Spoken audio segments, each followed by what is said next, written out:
Bem-vindos!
A maior biodiversidade do planeta é do Brasil.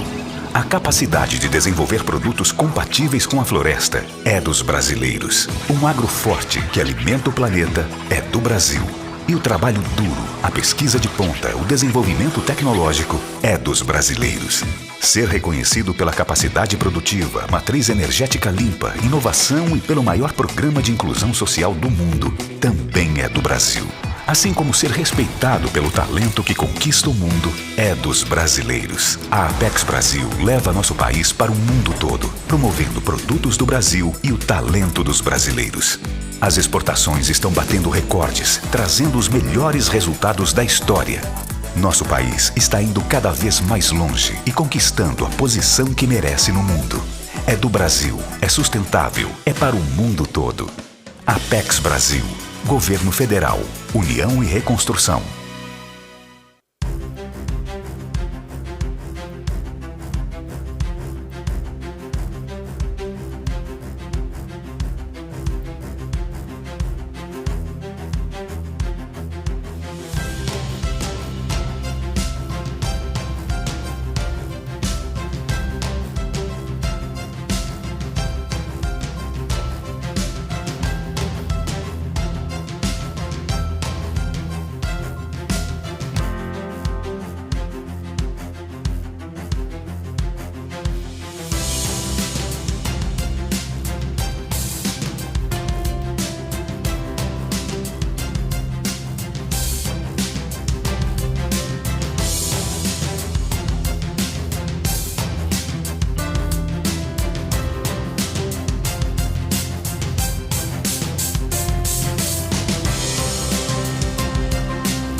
A AWS é a plataforma de nuvem mais abrangente e amplamente utilizada do mundo.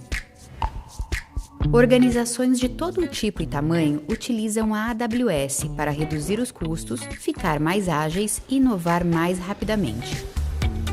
A AWS fornece serviços tecnológicos sob demanda através da internet, com pagamento conforme o seu consumo. A AWS oferece mais serviços e mais funcionalidades do que qualquer outro fornecedor de nuvem. Isso faz com que ela seja mais rápida e fácil e tenha um melhor custo-benefício para migrar as suas aplicações para a nuvem e para criar qualquer coisa que possa imaginar. Com a maior comunidade de clientes em todos os setores de mercado, a AWS tem uma experiência incomparável e uma expertise em que você pode confiar, para suas aplicações mais importantes nos mais diversos e imagináveis tipos de uso. Segundo o fundador da Wired, não vivemos uma era de mudanças, e sim uma mudança de era. As transformações em diferentes áreas da sociedade e da economia vêm impactando de forma cada vez mais acelerada ao mundo do trabalho. Os estudos apontam que o gap de habilidades atual no Brasil já é de 81%, ou seja, a cada 10 gestores contratando, 8 deles não encontram pessoas candidatas com habilidades necessárias. O ponto-chave está na diferença entre as habilidades exigidas para as funções que estão deixando de existir e as vagas que estão sendo criadas. Acreditamos que as empresas precisarão ser cada vez mais protagonistas nesta jornada educacional para liderar programas de upskilling e reskilling em larga escala. E tão importante quanto a escala e o volume das pessoas impactadas é garantir que essas oportunidades cheguem às pessoas que historicamente tiveram menos acesso. Venha fazer parte desta jornada com a gente. Bem-vindos novamente à ABS Conference 2023. Essa 13ª edição do evento conta com o patrocínio da Apex Brasil, Agência Brasileira de Promoção de Exportações e Investimentos, TOTUS, AWS, Prospertech Talents, NIC.br e Comitê Gestor da Internet no Brasil, CAESBRA e SND. Nós vamos agora para a próxima mesa redonda do dia, que tem como tema Negócios, Pessoas e Planeta, os desafios da economia de baixo carbono. Para debater esse tema aqui no palco, eu convido Tiago Falda, presidente executivo da ABBI, Associação Brasileira de Bioinovação. Tiago, obrigada pela presença, seja bem-vindo, pode se sentar, por gentileza. Convido ao palco também a Valéria Café, diretora executiva do IBGC, Instituto Brasileiro de Governança Corporativa. Valéria, seja muito bem-vinda. E convido também ao palco Rogério Goldfarb, vice-presidente da Ford América do Sul. Rogério, obrigada pela presença, seja muito bem-vindo. Para fazer a moderação desse painel, eu convido ao palco Rodolfo Fischer, presidente do Conselho da ABS. Rodolfo, muito obrigada, e agora é com você.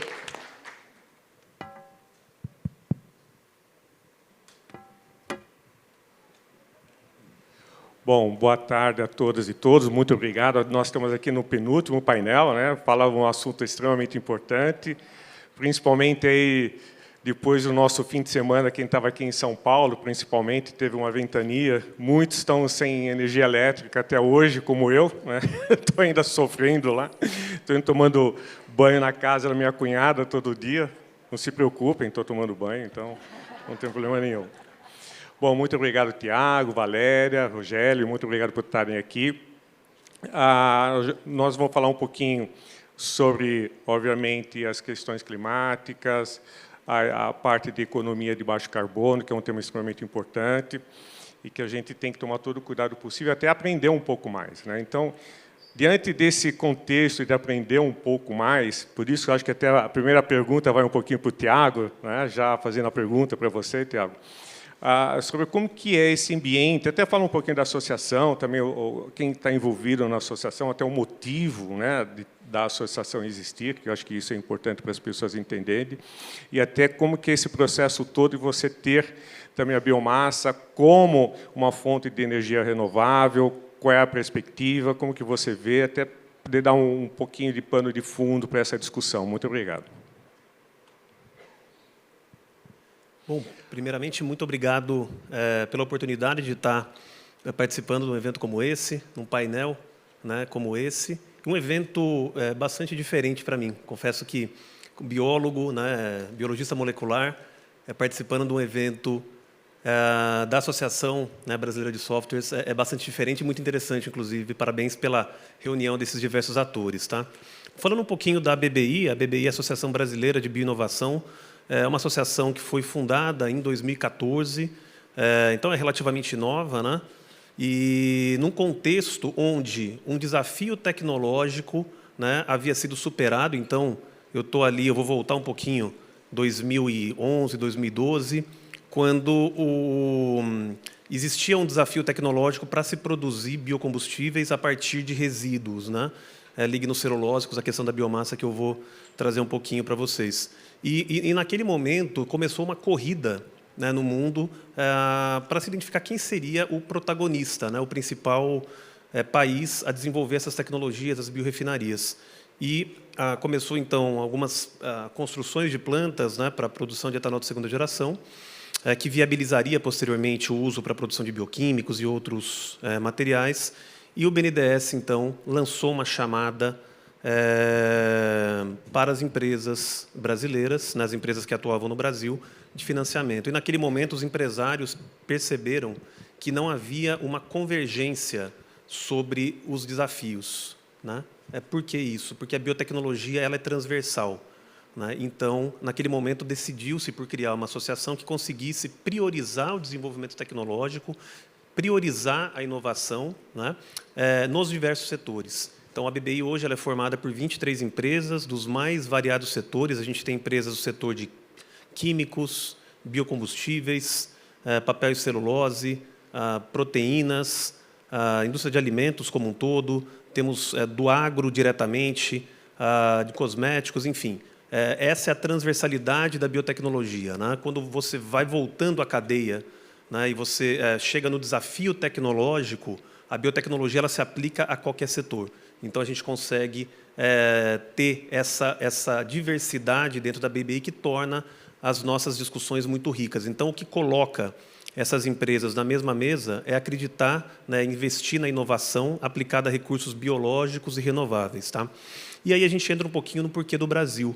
Tá? Então, o Brasil ele é a gente tem características, né? A nossa posição geográfica ela nos permitiu ter características únicas. Então, o Brasil ele tem 5 biomas, tá? Então, não tem nenhuma área desértica, né? Não tem chuvas regulares, você consegue ter uma diversidade enorme de ambientes que nos permitiram ter a maior biodiversidade do mundo. Essa biodiversidade, por sua vez, fornece todas as ferramentas, né, a inspiração para o desenvolvimento da biotecnologia. E aí a gente vai entrar num outro ponto, né? Todo modelo de negócio ele precisa de alguns fatores fundamentais para existir. Eu preciso de tecnologia, eu preciso de matéria-prima e eu preciso de mercado consumidor. Aí, em cima disso, eu crio um modelo de negócio, ele pode funcionar ou não. Tá? O Brasil reúne algumas características, devido a essa característica regional, né, que permite fazer com que a bioeconomia seja extremamente promissora no país. Eu costumo dizer que a gente tem vantagens comparativas, né?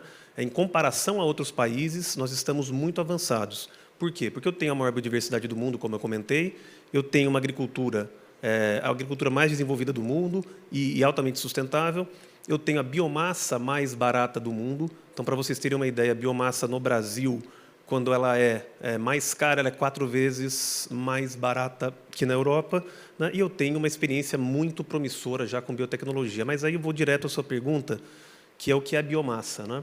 Então, vamos pensar um pouquinho em que a biomassa ela nada mais é do que elementos orgânicos, então, seja animal ou vegetal, né, que podem ser aproveitados para a produção de energia ou a conversão em outros produtos. Então, vamos pensar que o petróleo, né, ele nada mais é do que seres vivos que, submetidos a determinadas condições, né, de temperatura, pressão, enterrados, durante milhões de anos, foram convertidos em um óleo, né, que é o petróleo que permitiu todo o desenvolvimento industrial.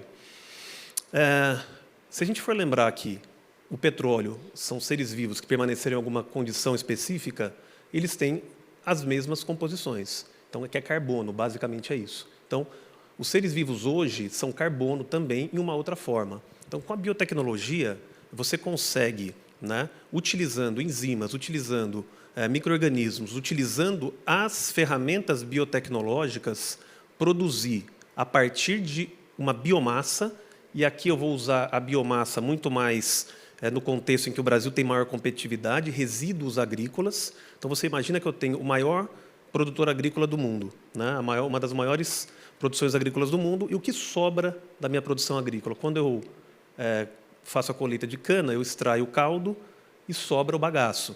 O que eu posso fazer com o bagaço? Aquilo, antigamente, se apodrecia, né? Hoje queima, se vende, tem uma série de... E agora, com o desenvolvimento da tecnologia, se aproveita até o final. Né? O que eu faço, por exemplo, quando eu tiro uma árvore de eucalipto e extraio a celulose e planto o papel, a casca da árvore? Ela fica no pasto ali apodrecendo. O como do milho, né, a palha do arroz, ela não é aproveitada para nada, tá, de maneira geral. E tudo isso pode ser convertido com tecnologia em virtualmente qualquer produto produzido através do petróleo.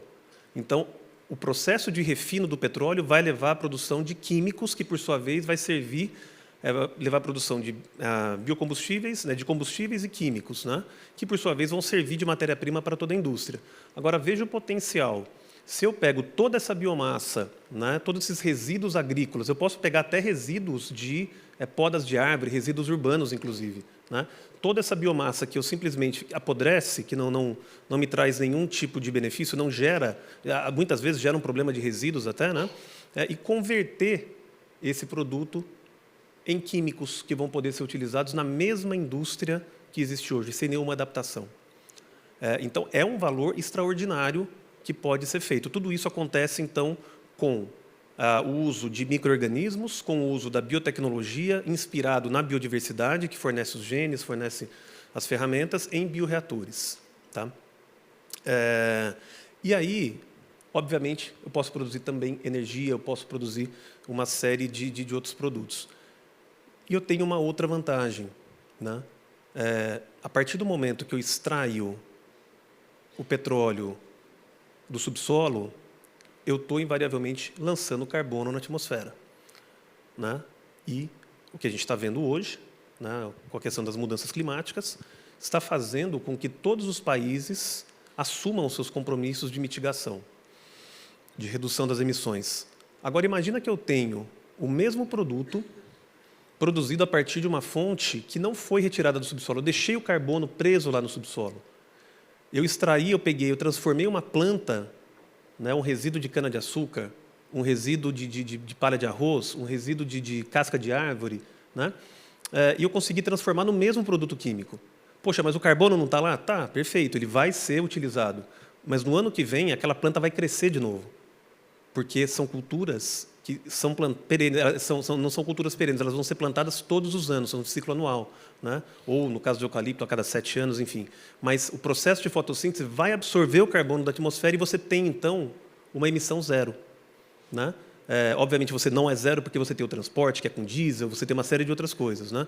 Mas a emissão, então, você reduz. E aí o Brasil, então, tem uma grande vantagem, que é produzir esses produtos com menor emissão, sem precisar importar, né? E, principalmente, ele pode vender os produtos de menor emissão. Então, aqueles países que precisam reduzir as emissões, eles podem comprar produtos com menor emissão, que vai afetar diretamente os seus compromissos, né, na agenda climática. E eu tenho uma segunda vantagem. Quando a gente usa um produto de base renovável, a diferença de emissão entre esse produto, esse bioquímico, esse biocombustível, esse produto de origem bio e o da rota tradicional, ele gera uma diferença de carbono. Essa diferença de carbono é chamada de crédito de carbono. Então, quando eu produzo um produto com menor intensidade de carbono, eu gero um crédito de carbono que é o equivalente ao que ele produziria se tivesse origem fóssil. E aí eu posso vender esse crédito na Bolsa de Valores. Veja que eu estou ganhando 2 vezes. Eu ganho na venda do produto com menor emissão e eu ganho na venda do crédito.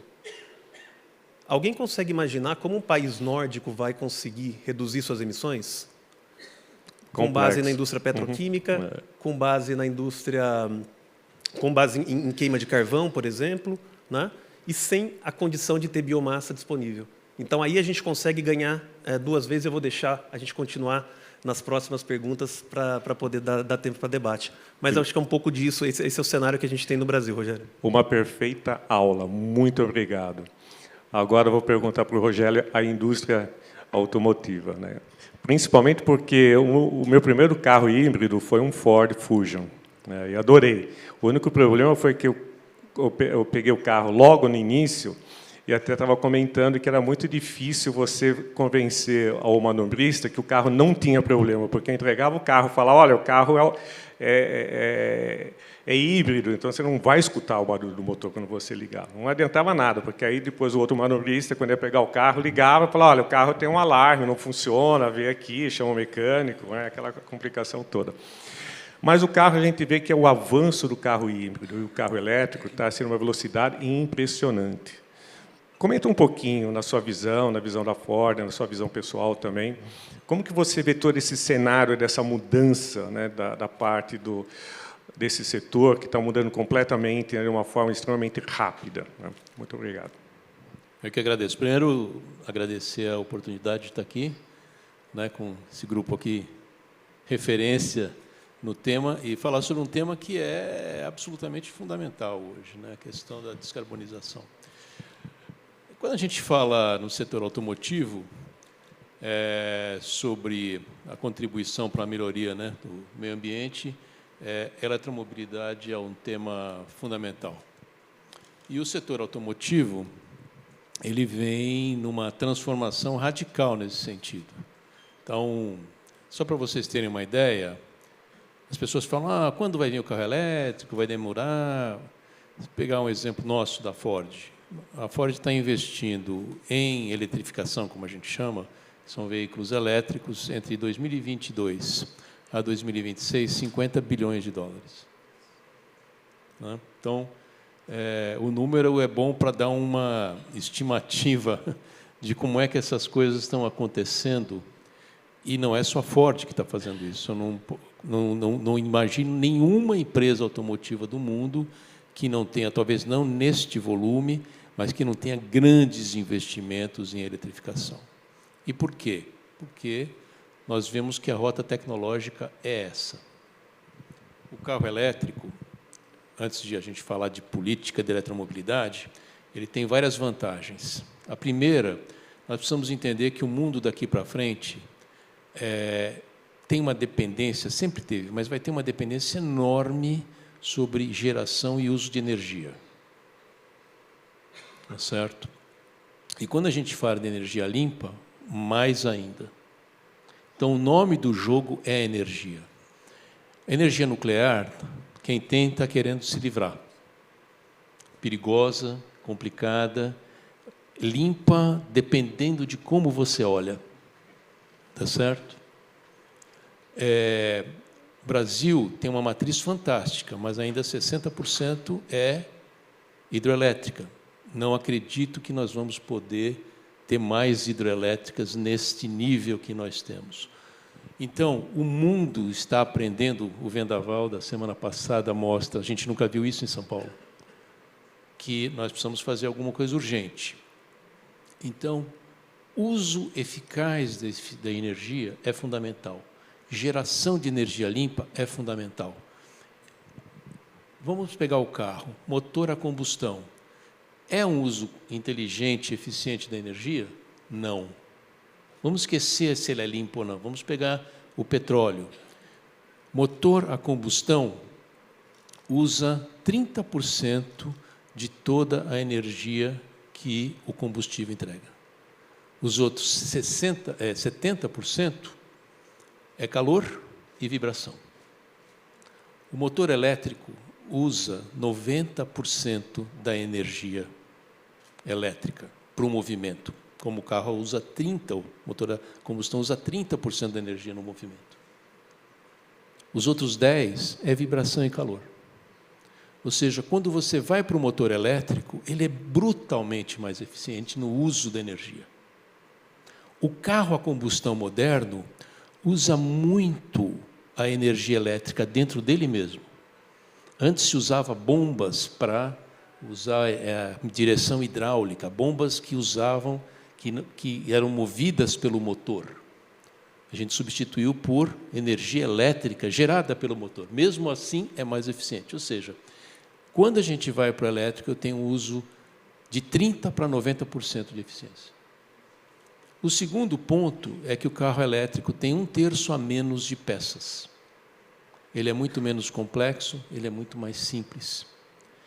E o outro ponto é que o carro elétrico, todos os elementos, os minerais críticos para a eletrificação das baterias, que aí a gente tem lítio, tem manganês, tem cobre, são todos recicláveis com uma perda mínima, quase zero de eficiência, ou seja, você cria uma economia circular.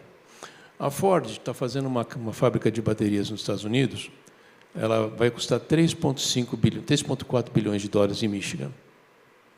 Todas as fábricas novas que a gente está fazendo de veículos elétricos, ela já nasce com o processo de recuperação, de reciclagem. Porque quanto mais bateria eu tenho no mercado, mais bateria eu vou reciclar. Quanto mais bateria eu reciclar, menos eu vou extrair. Então, a curva de custo, ela cai e a gente está fazendo a coisa certa. Só para explicar para vocês por que intrinsecamente, o carro elétrico é melhor.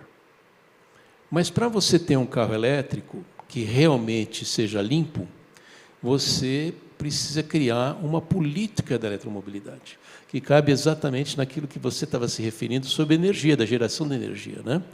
Então, o que acontece? Nós, da Ford, a gente acredita que o futuro da mobilidade é elétrica. Nós já temos carros elétricos andando na rua. Tá certo?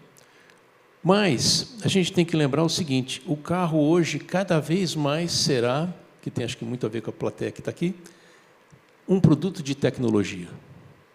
Nós trouxemos, estava falando essa semana passada, nós lançamos um carro elétrico no Brasil que chama Mach-E, é um Mustang esportivo, é um carro esportivo, totalmente elétrico. Mas o mais impressionante desse carro não é o impulsionamento, a propulsão elétrica, mas toda a conectividade que ele tem dentro. E como você pode usar esse produto de uma maneira diferente. Então, não é apenas a eletricidade que faz o produto eficiente, mas todo o software. E a gente acredita que, em pouco tempo, a grande diferenciação entre os produtos da mobilidade, dos automóveis, vai estar cada vez mais no software. Né? Os carros hoje, eu sou da indústria, a gente gosta de cheiro de gasolina, pneu queimado, ronco. Hoje, os motores a combustão na indústria automotiva, talvez vocês não sejam aí próximos, mas nós que somos fanáticos pela indústria automotiva, motor tem nome. Né? O Mustang que a gente tem aqui no Brasil, o motor se chama Coyote. O pessoal da empresa especializada, esse motor, todo mundo fala no motor. Motor elétrico não tem nome, está em tudo quanto é geladeira, gente. Tá certo? Então, não é o motor elétrico que vai definir o produto. Tá certo? Bateria, alguém sabe o nome da bateria do seu celular? Ninguém está nem aí, mas todo mundo sabe qual é o nome do sistema. Eu uso o iOS, que eu sou Apple, você Google, tá certo? E o carro já tem essa complexidade hoje. Quando nós lançamos um produto hoje, a gente gasta muito mais tempo explicando a tecnologia embarcada, o software, a velocidade, a facilidade, a intuitividade do uso desse produto. Então, a gente está nessa transformação. Indo para o Brasil. E aí? E o Brasil? Nós temos uma grande vantagem, que é o etanol, tá certo? Porém, o etanol, ele do ponto de vista de inovação e desenvolvimento tecnológico, como ele é aplicado a um motor a combustão, ele está no seu auge, no seu limite da fronteira de melhoria tecnológica. Ele ainda vai melhorar com a conectividade, mas ele está nesse limite. Para a gente entrar na eletrificação, a gente vê 4 pilares. São 4 pilares de algo que seria uma política da eletromobilidade, que, de certa forma, se confunde até uma política industrial. Então, qual é o primeiro pilar de uma política para a eletromobilidade? Minerais. O Brasil tem os minerais da eletromobilidade, não só aqueles famosos minerais como o lítio, que todo mundo conhece, para as baterias. Os motores elétricos de alta eficiência também precisam de alguns minerais específicos para a criação de mega-ímãs, que nós temos em terras raras. Nós temos os minerais. China não tem os minerais. Mas a China ela pulou na frente tecnologicamente, ela domina o beneficiamento dos minerais, ela domina a produção de células, de tecnologia de célula de bateria, e ela domina a fabricação de baterias. E já é um dos grandes produtores de carros elétricos no mundo. Nós precisamos ter uma política e marcos regulatórios que permitam a exploração desses minerais, não com uma visão extrativista, mas com uma visão de cadeia de valor até chegar na bateria. E esse é o grande desafio que a gente tem hoje. E é uma grande oportunidade. A concentração de todas essas tecnologias hoje na China abre uma oportunidade, porque todo mundo está procurando alternativas.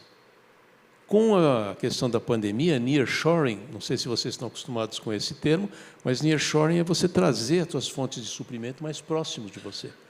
Todo mundo sofreu com isso. Então,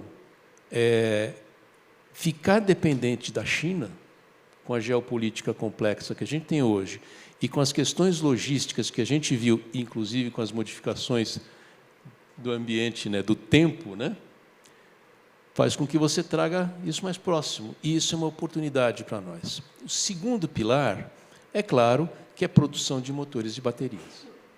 E isso, você precisa de uma política clara, específica, para fomentar. No carro elétrico, essas baterias e motores precisam de alta escala, que a gente ainda não tem. A gente precisa trazer essa cultura da eletromobilidade e trabalhar uma política para isso. O terceiro é um que tem tudo a ver com energia.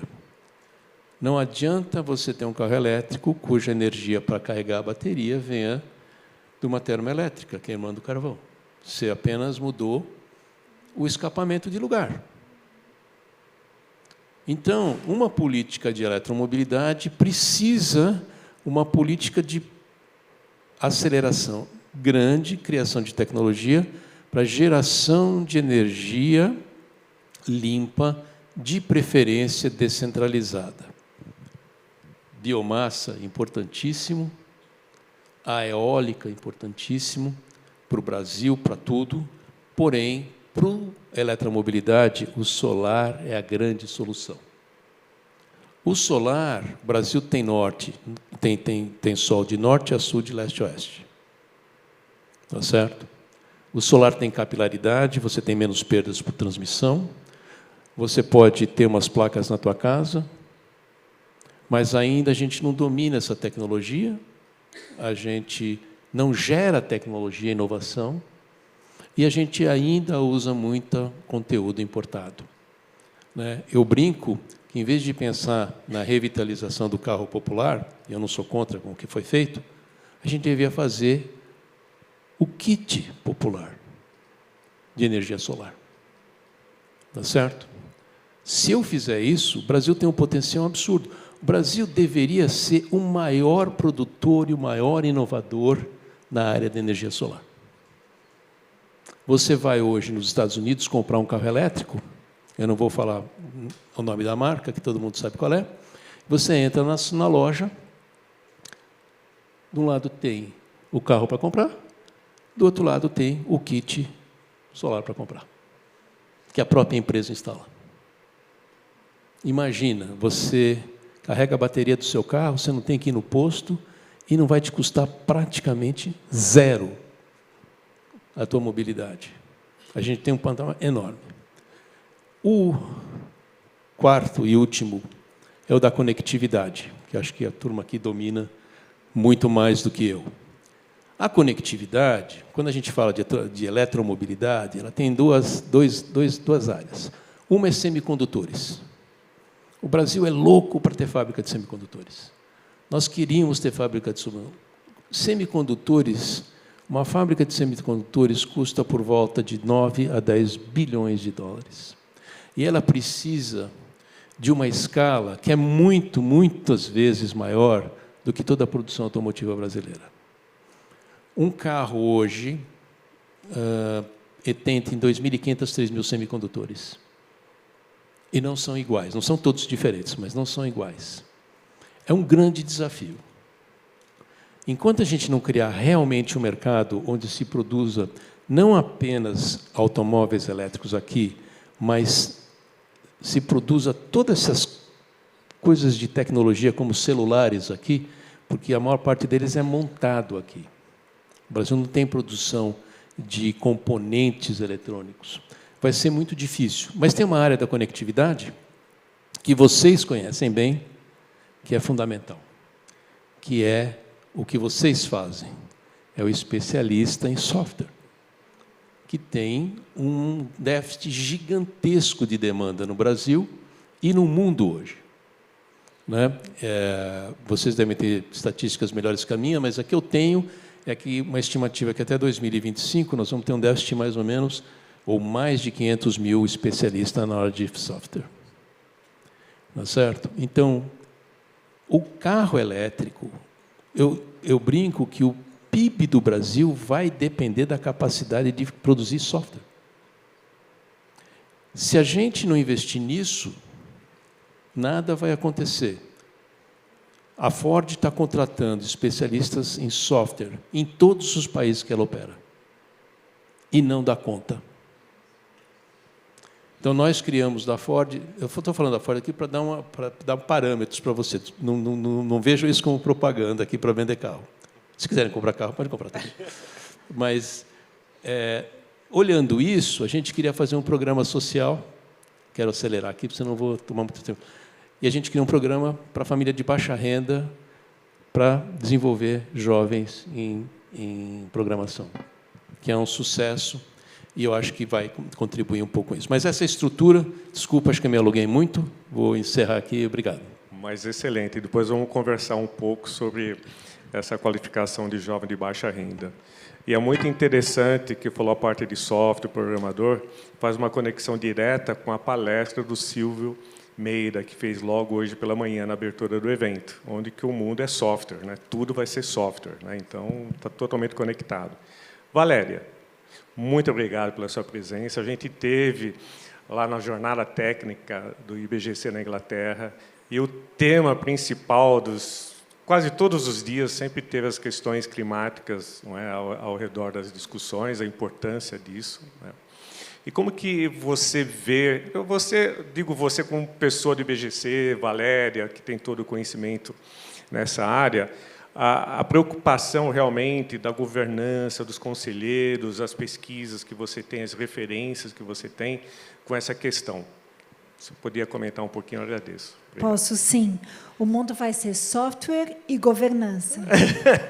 e vou fazer um pedido rápido. Quem tiver pergunta, já coloca no aplicativo, que aí, depois que ela falar, a gente vai tentar fazer uma pergunta para cada um. É isso aí. Então, o mundo vai ser software e governança. Então, quando foi em 2020, o Fórum Econômico Mundial convidou o IBGC para abraçar a causa da governança climática. Então, em 2021, o IBGC lançou no Brasil o Chapter Zero Brasil, que traz 8 princípios de governança climática.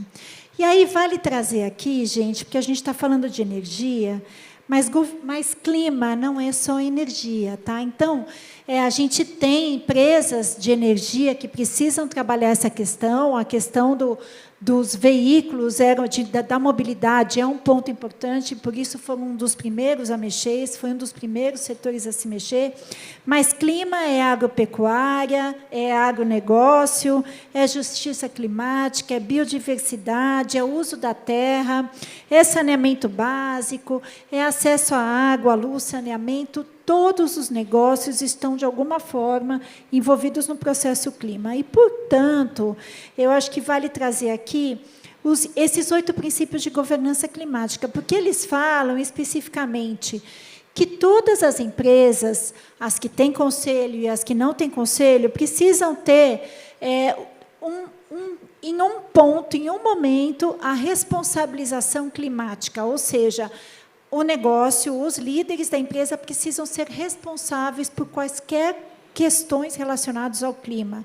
O segundo é que é preciso que a empresa tenha líderes com domínio no tema, inclusive na composição dos seus conselhos. A outra questão é que é preciso que haja comitê de apoio e é preciso que haja, falando de clima, pode ser o comitê de risco, um comitê de sustentabilidade, comitê de auditoria, e que haja isso, que esteja na agenda dos conselhos constantemente, que precisa haver uma análise de riscos e oportunidades, isso precisa estar na matriz de risco.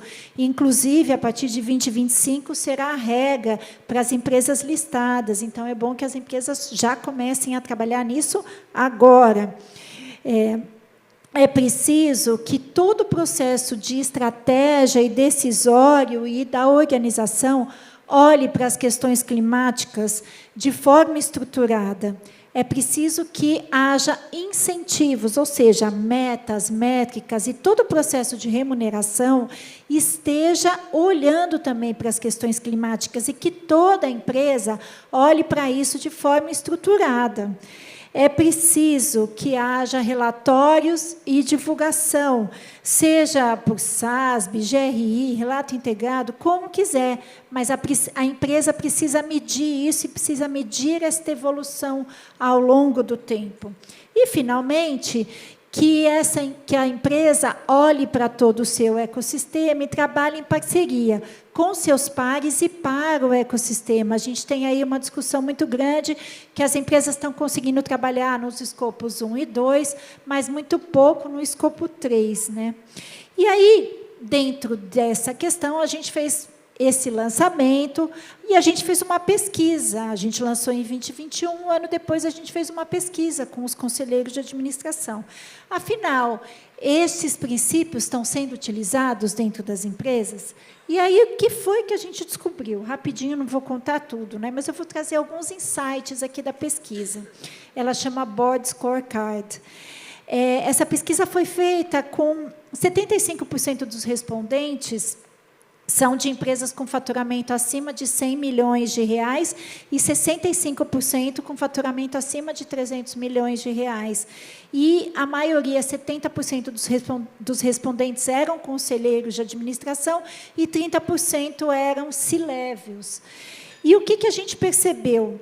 Para 55% dos respondentes, o tema mudanças climáticas ele não estava na agenda dos conselhos em metade das reuniões. Tá? Outro ponto, mais de 55% dos comitês de apoio, comitê de auditoria, comitê de sustentabilidade, comitê de riscos, não abordava o tema mudanças climáticas e não levava em consideração as mudanças climáticas nas suas discussões do dia a dia. Para a maioria dos respondentes, não estava claro de quem era a responsabilidade pela decisão de redução de emissão de gases.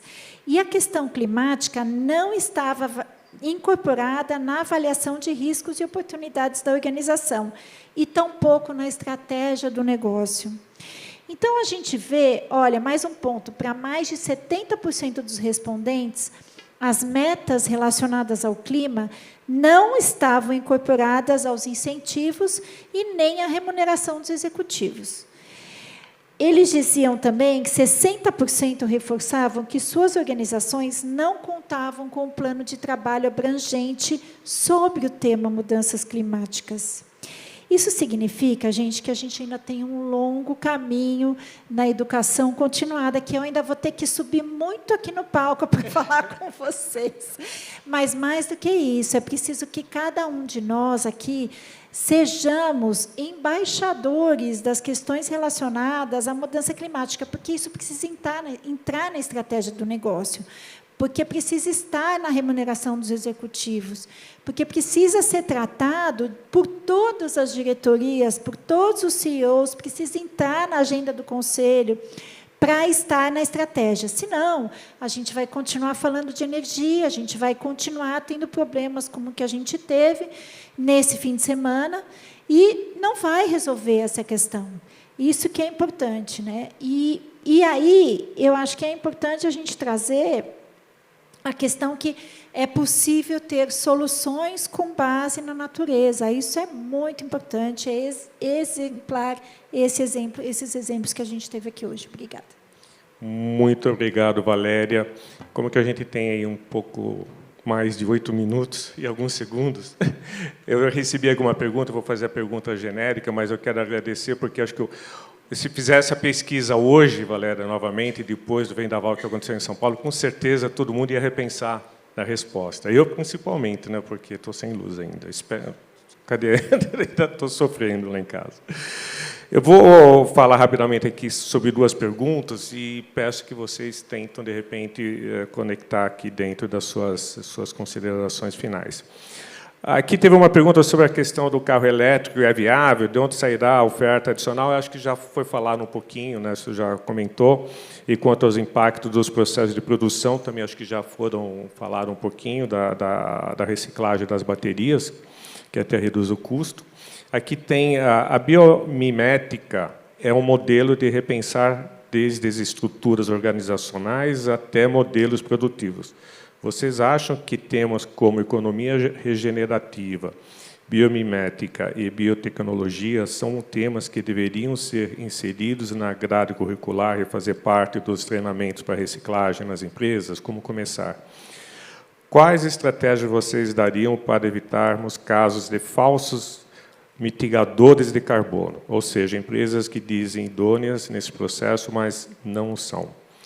E a última pergunta que veio aqui, de que forma uma empresa de pequeno porte pode engajar nesse processo de mitigação dos problemas das mudanças climáticas? São praticamente as 3 perguntas. Aí eu peço praticamente aí falar rapidamente, começando pelo Tiago, um pouco aí sobre as tuas perspectivas do futuro. Eu acho que é legal, né, como que você vê daqui a 5, 10 anos e como de repente poder endereçar 1 ou 2 dessas perguntas rapidamente. Muito obrigado, Tiago. Perfeito. Bom, todas as perguntas muito pertinentes. Eu vou escolher uma que eu acho que ela de certa forma acaba auxiliando na compreensão de todas, né? A gente tem que ter em mente que, acho que muito ligado até, Valéria, com o que você trouxe, né? Como engajar um executivo, um C-level numa empresa para ter essa responsabilidade? Quais são as cobranças que ele tem do acionista? É um pouco disso, né? O que vai impactar no bônus daquele executivo? O que vai oferecer àquele executivo, né? Uma outra oportunidade? E para mim é muito claro que esse é muito o papel dos governos, né, de traçar uma visão de futuro para o país e quais são as políticas públicas que vão direcionar a tomada de decisão, né? Eu acho que é um ponto que é bastante relevante. Então, poxa, se eu quero, falando aqui, trazendo a minha... Voltando à minha fala inicial, eu falei de uma série de tecnologias que podem substituir, né, os produtos de origem petroquímica e reduzir emissões. O que vai levar um consumidor a escolher por aquele produto? O produto é mais sustentável, bacana, ele vai comprar. Acho que muita gente hoje, a maioria, pelo menos, a percepção é que eles têm essa percepção. Agora, o quanto a mais o consumidor está disposto a pagar por um produto sustentável?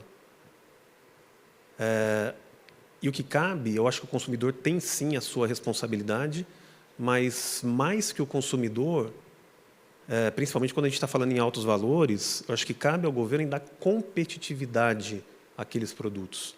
Então, quais são as políticas públicas que vão estimular os setores sustentáveis e dar competitividade? Talvez, Valéria, na tua percepção, na tua questão, o que é que vai estimular o executivo, né, o C-level, a incorporar as mudanças climáticas na sua tomada de decisão? Eu acho que o governo pode funcionar, não tirando a responsabilidade da população, minha como consumidor, de todo mundo, mas eu acho que uma decisão de governo, de Estado, ela tem um poder muito grande em direcionar, né, essas tomadas de decisão. E a questão do greenwashing, que foi perguntado, né, das empresas falsas, né, mitigadoras de mudanças climáticas, acho que um ponto extremamente relevante que a gente está vendo hoje são as regulações adequadas. Mais uma vez, governo, né? Então, quais são as regulações que vão garantir que as empresas, a metodologia que ela está usando seja realmente efetiva e, principalmente, quais as consequências para quem tentar não adotar tentar passar o consumidor para trás ou tentar produzir algum tipo de evento, de resultado que vai levar o consumidor ao erro, né? Acho que seria mais ou menos nessa linha. Ótimo. Você quer já emendar, Valéria? Já vou emendar aqui. Acho que vale a pena trazer alguns pontos. Primeiro, O governo pode ajudar na regulação, por exemplo, do mercado de carbono, que isso ajuda bastante. Mas eu acho que tem um ponto aqui que precisa trazer. Como a empresa começa? Primeiro, se uma empresa fizer um diagnóstico de materialidade e começar a trabalhar, por onde eu posso começar? Seja na minha cadeia de fornecedores, seja no meu próprio processo de produção, seja com uma reciclagem pequena. Em algum lugar, essa empresa precisa começar. Fazendo um diagnóstico com os seus próprios funcionários e com o seu ecossistema, com os seus stakeholders. Esse diagnóstico vai mostrar por onde a empresa precisa começar. A cada ano, ela vai começar a definir um indicador e ela vai melhorando sozinha. E quer saber? Mesmo sem governo, a empresa vai começar a ver que ela vai reduzir custo, que ela vai gastar menos, que o consumidor vai comprar mais. E esse é um caminho sem volta, porque se a empresa não mudar, vai haver regulação em que ela vai ter que pagar mais, ela não vai pagar menos. E regulações internacionais, inclusive, em que ela vai ter que pagar mais. Biomimética, gente, maravilhoso. Eu descobri a biomimética no ano passado, achei fantástico. Vale super a pena estudar, sim. Vale a pena, acho que é isso. Obrigado, Valéria. Eu vou estudar também, depois você me dá uma aula sobre biomimética. Legal. Rogério, por favor, suas considerações finais. Rapidinho aqui. Certamente o carro elétrico vai ser mais barato que o carro a combustão, porque isso vai... manutenção, menos peças, menos acidentes, então sem dúvida, uma trajetória. Sem dúvida nenhuma. Mas eu não vou... Eles acho que deram as melhores respostas possíveis, eu não vou nem arriscar contaminar com a minha ignorância a qualidade do que eles. Eu queria falar sobre uma coisa de educação.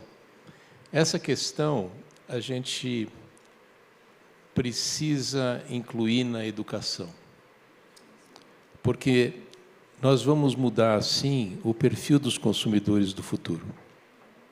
E são eles que vão definir o que nós, empresários, vamos fazer. Então, tem que trabalhar no conselho, mas a gente precisa mudar um pouco o currículo, que eu tenho filhos pequenos, tem coisa que não precisa lá e tem coisa que precisa que não está. E, dentro disso, tem uma questão que é interessante no Brasil. O Brasil tem uma grande parte da população paupérrima, que não tem nada. Mas o Brasil tem a cultura do desperdício. Nós temos a cultura do desperdício, em todos os sentidos. E nós precisamos educar para o meio ambiente e nós precisamos educar para o valor que as coisas têm e acabar com essa cultura. A gente desperdiça água, a gente desperdiça energia, a gente desperdiça comida. A gente desperdiça biomassa. Não é? E para ser um país grande, forte, eficiente, produtivo, a gente precisa mudar esse perfil. Então, precisamos investir muito mais numa educação muito mais pragmática e eficaz do que a gente tem hoje. Muito obrigado. Antes de finalizar o nosso painel, eu queria só fazer um comentário, até um vídeo que nós vamos passar agora, que vai ser uma vinheta que vai ser vinculado na TV Globo. O propósito da ABS é ajudar a construir um Brasil mais digital e menos desigual, né? E, alinhado a esse propósito, nós desenvolvemos a mobilização para a redução da desigualdade. O que vem a ser isso? É receber equipamentos obsoletos de TIC, nós reciclamos esses equipamentos, desses equipamentos a gente gera, obviamente, recursos financeiros e também equipamentos recondicionados. Cada 100 equipamentos, 70% gera recursos e 30% viram equipamentos recondicionados. E o que a gente faz? O doador que fez essa entrega desses equipamentos obsoletos, ele indica para qual projeto social esses recursos vão ser encaminhados, não só os equipamentos recondicionados, como o recurso financeiro obtido da reciclagem. A gente já conseguiu reciclar cerca de 200 toneladas de equipamento, que a gente vai conseguir impactar 35 mil jovens na parte de inclusão e letramento digital. Então, eu vou pedir para soltar o vídeo. Vocês todos vão ver em primeira mão, que é um vídeo que acabou de ficar pronto na última sexta-feira e deve ser vinculado aí nos próximos meses na TV Globo.